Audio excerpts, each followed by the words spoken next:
Ian, Ya, biar terima kasih dia kaget. pimpinan. Terima kasih semua Pak Menteri. Sebenarnya kalau menurut saya kita ada beberapa perbedaan terkait data, tapi nggak masalah. Kalau datanya berbeda, menurut saya kita bisa verifikasi satu persatu. Tapi secara substansi, saya setuju dengan yang sedang diperjuangkan oleh Pak Menteri. Karena menurut saya yang diminta rakyat itu bukan cuma persoalan kesejahteraan, tapi juga kepastian statusnya. Kalau negara saja gagal memberikan kepastian statusnya, kayaknya untuk memberikan kesejahteraan akan lama sekali didapatkan oleh rakyat. Status apa? Status dalam hal ini.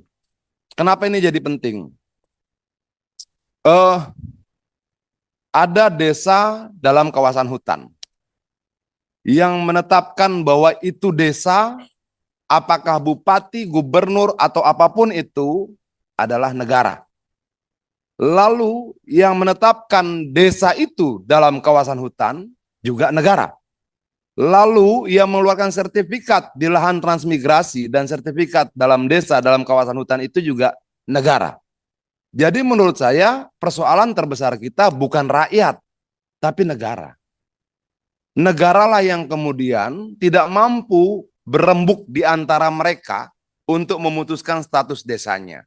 Ini terjadi dalam banyak hal yang lain, pimpinan. Kenapa? Tidak cuma persoalan tumpang tindih hutan dan tambang.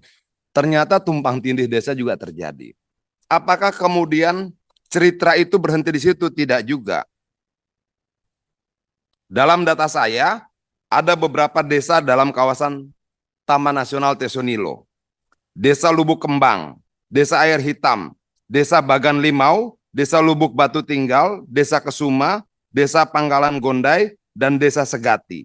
Yang menarik, Desa Lubuk Batu Tinggal, dia berdiri di abad 18.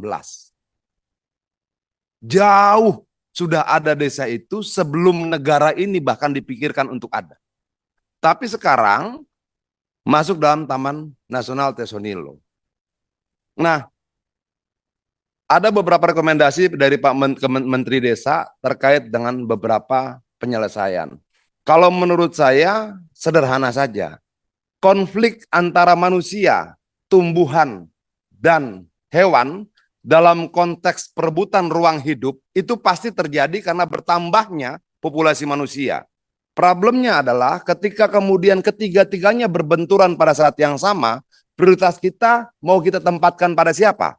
Pada manusia, pada hewan, atau pada tumbuh-tumbuhan.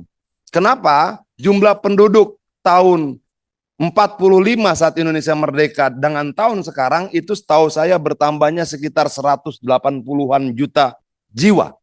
Kalau kemudian setiap orang yang dilahirkan Indonesia membutuhkan ruang hidup lebih besar, cepat atau lambat pasti terjadi benturan-benturan ini.